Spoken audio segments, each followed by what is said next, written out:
Ting! Napanood nyo na ba yung una nating video about dito sa bagong project na itatayo doon sa Tarlac? Napakalapit po ito sa Tarlac City at sa mga pamilihan, school, hospital, so halos nandun na lahat, ano? Yun po yung una nating video na farm residential. Kung napanood nyo na yun, kung hindi pa, panoorin nyo. Then, diniscuss namin doon yung location at kung saan siya itatayo. So, may mga drone shot din tayo doon. At yung concept kung ano siya, kung ano yung ino-offer ng Cabana Enclave. Ngayon naman, yung second video natin ay pinuntahan natin mismo yung kanilang community completed project doon sa Cavite, no? Sa may Amadeo at sa Tagaytay. So, dalawa pong project yung napuntahan lang natin kasi yun lang yung nakayahan na natin sa isang araw, no, na paglilibot. At natutuwa po kami din na paunlakan po tayo ng ating Vice President on sales, si Sir Josen and Fernandez.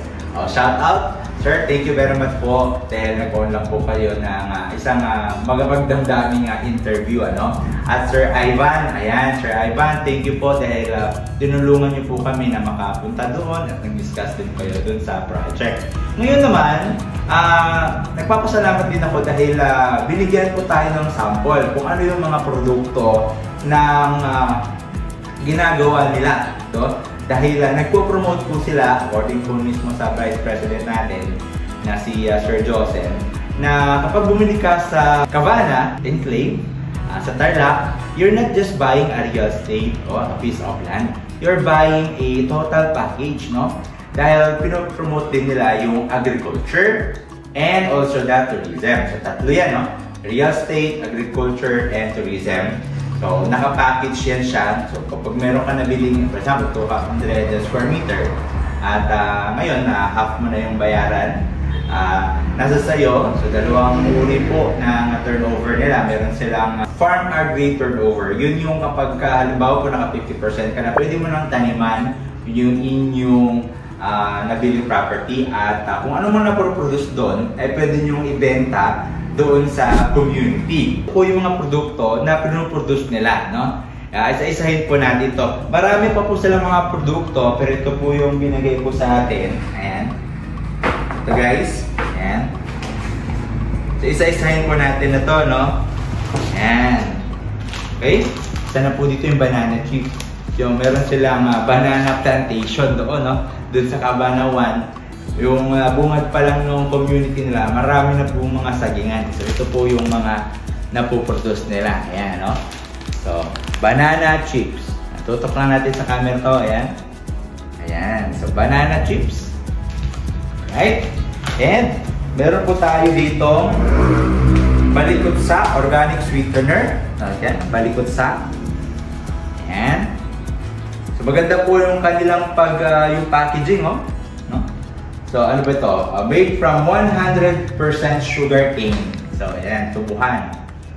O, yung mga tubo. Okay, balikutsa.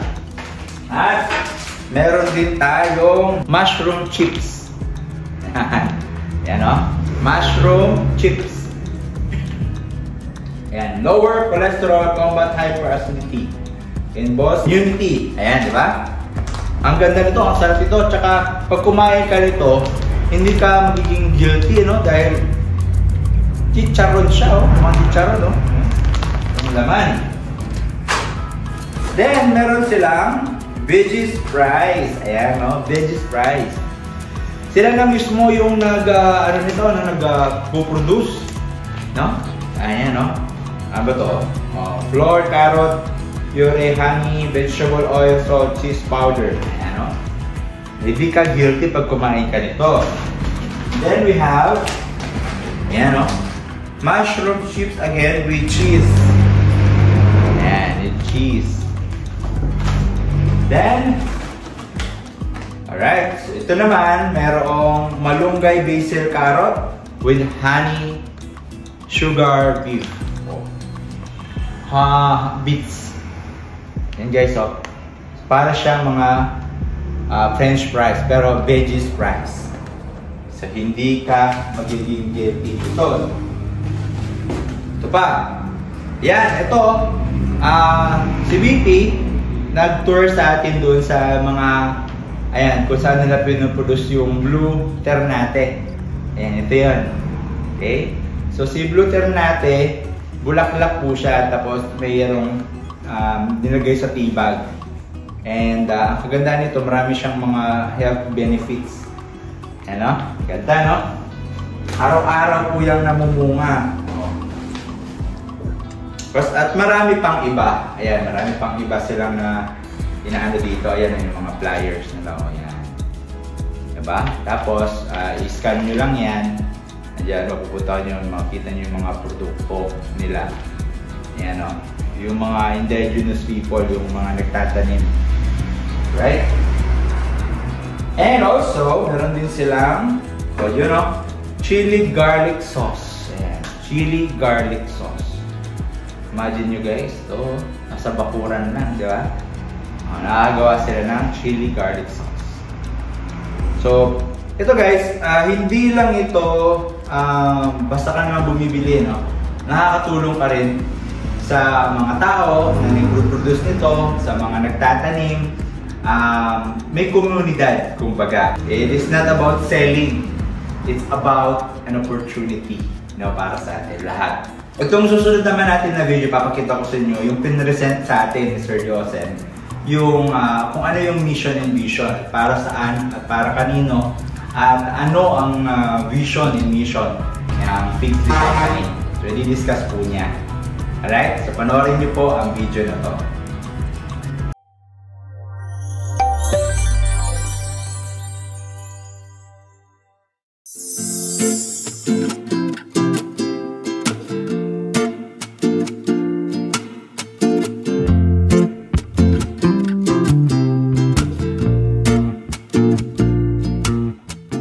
Ang bumubuo ng community namin are the business entities.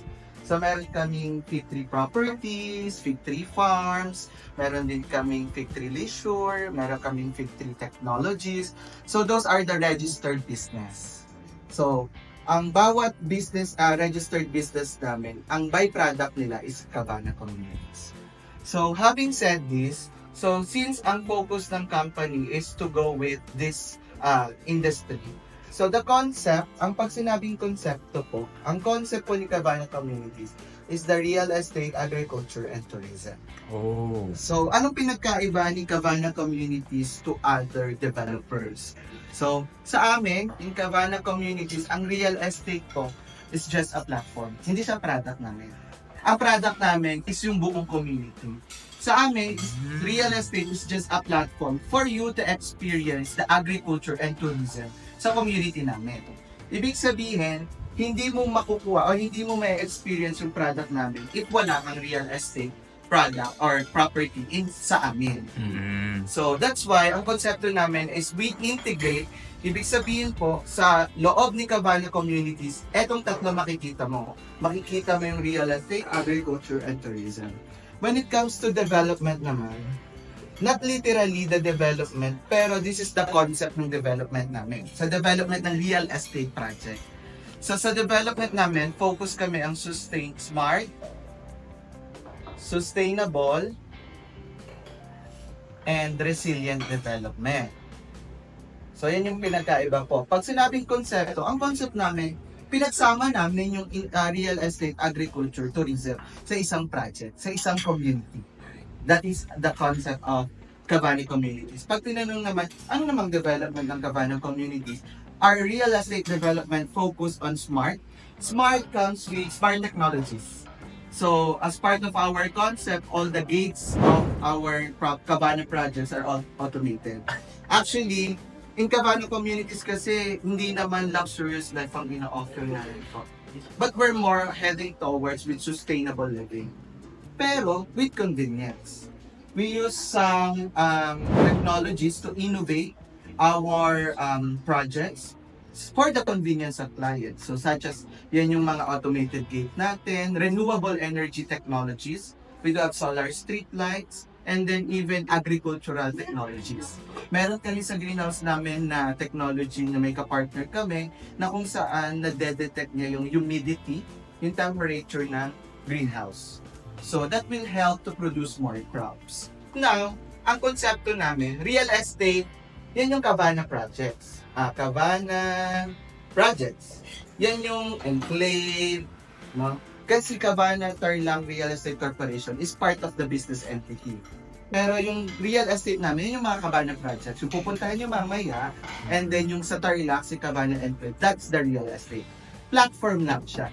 Ngayon, inside the real estate project, we do have the agriculture concept. Dito yung pumapasok yung isang business entity namin na si Victory Farms. Na ang goal niya is to educate our residents on how to do sustainable living. Yan yung kaya may restriction po kami ng all clients must do farming. And we do have the farm association yung sinabi ni ma'am. Kasi cycle siya. So from the real estate projects namin, ito yung platform. So halimbawa si Ma'am Michelle. Si Ma'am Michelle. Si Ma'am Michelle may property siya sa amin. Hindi naman all throughout the year. Gugustuhin kunwari ang tanim ni Ma'am Michelle doon ay lettuce. Hindi naman all throughout the year. Yun lang gugustuhin kainin ni Ma'am Michelle. And at some point, some of the produce are sobra din. Not sobra. Ngayon, pumapasok si Victory Farms dito in two ways. So first is yung farm association namin. Si farm association, composed yan ng mga local farmers or the indigenous people namin. So si local farmers namin, hindi namin siya kinuha just para lang magturo.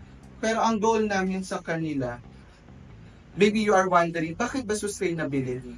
So naisip po kasi namin, kasi ito po yung background namin kung paano kami nagmula. Actually, our company started po as a real estate consultant. Most of our projects, hindi naman dito sa Pilipinas. Actually, madami kami competitor rin sa Pilipinas. So what we did, we go abroad. Nung real estate consultancy pa lang kami, ang client namin are more on abroad. In such time, napunta kami sa area ng Southeast Asia, such as Vietnam, Thailand, Malaysia, and Indonesia. So in Vietnam and in Thailand, meron kaming naging kliyente doon that really inspire us so much. Kasi sa kanila po, pag farmers ka, hindi ka farmer lang. Mayaman ka. No? Ang farming sa kanila is not as simple dyan. It is a profession. No? Pag farmers ka sa kanila, ikaw yung belong ka dun sa mga high individual. Why? Kasi they know how to provide food. And you are really moved by that concept na bakit sa Pilipinas, pagka sinabing farmer, ay mahirap, ay madumi, ay wala masyado opportunity. So, our advocacy nung umuwi kami dito is we wanted to create a community na kung saan yung mga individual makikita nila yung essence ni farmers. Na they're not just a farmers, that they had a vital role in our society. That without them, patay kayong lahat. So, yun yung goal namin. Kaya, and at the same time, we want to give opportunities. Kasi in Mindoro, ang minimum rate doon ng regular employee ay hindi ganong kataas. Same with, kaya ang ginawa namin is, total ang goal namin is to promote sustainable living, and you are expert on doing farming. Plus the fact na ang gusto namin is ma-encourage yung mga client namin to go to sustainable living at maramdaman nila na importante pala ang farmers, na ako mismo gugustuhin kong maging farmer. No?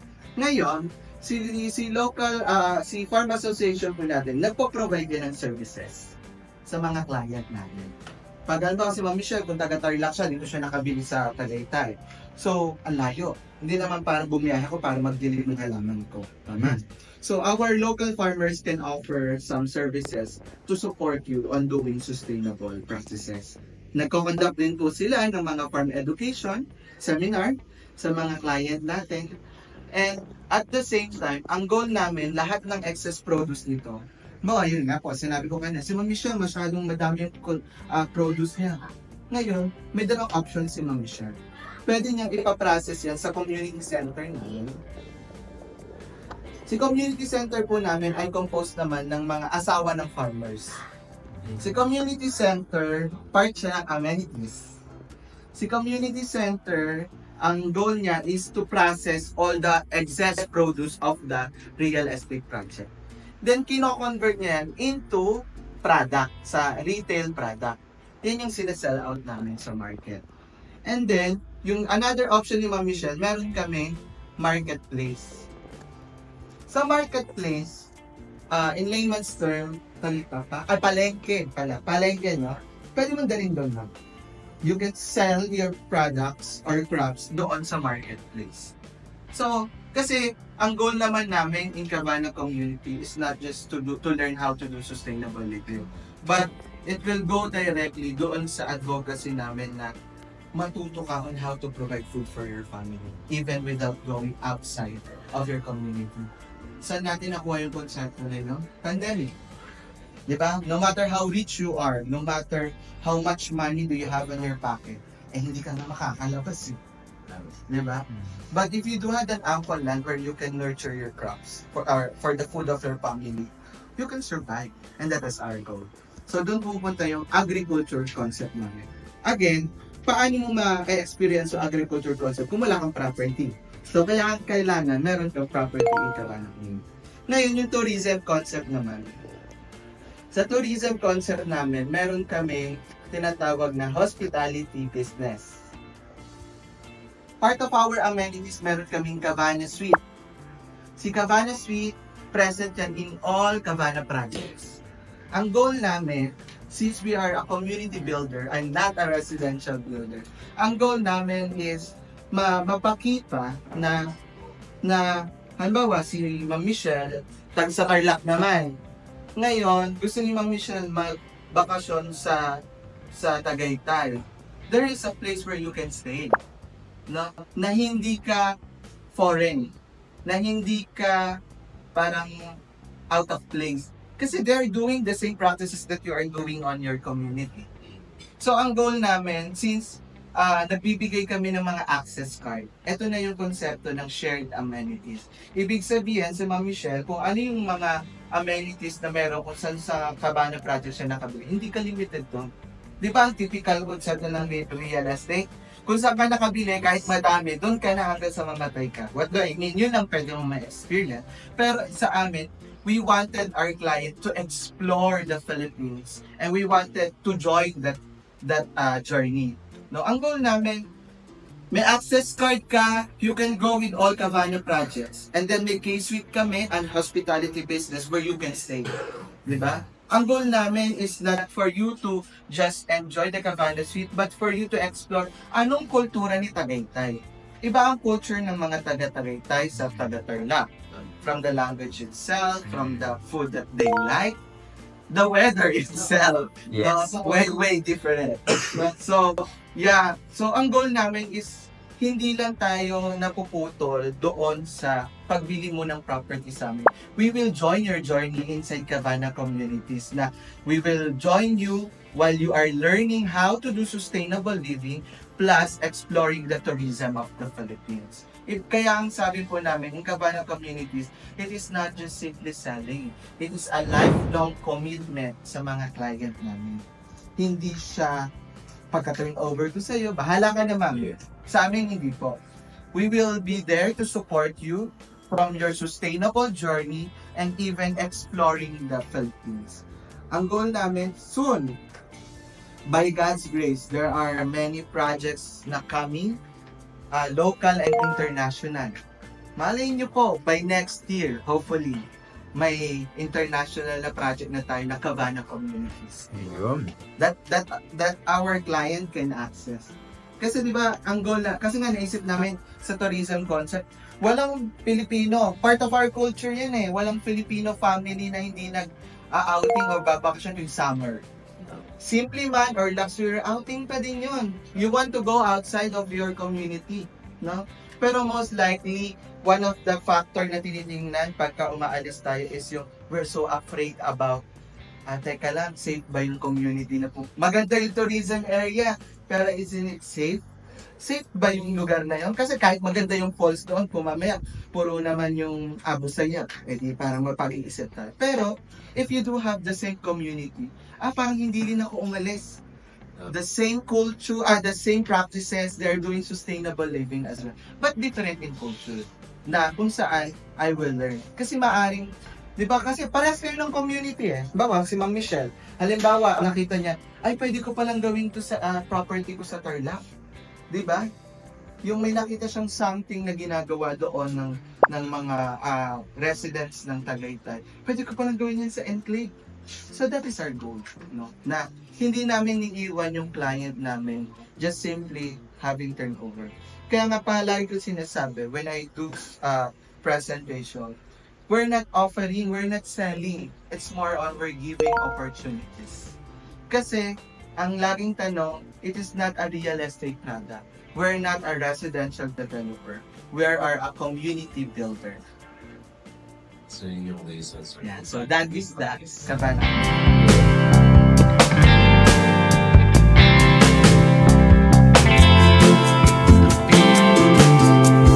Alright guys, so natapos na natin yung orientation sa atin ng ibang mga developer na din-develop under Fig 3, Montana Heights, Cabana Farm Montana. Cabana Farm Montana. So, Hi. Sir Joseph, Vice President po ng Sales. Hi, So sir, thank you so much po.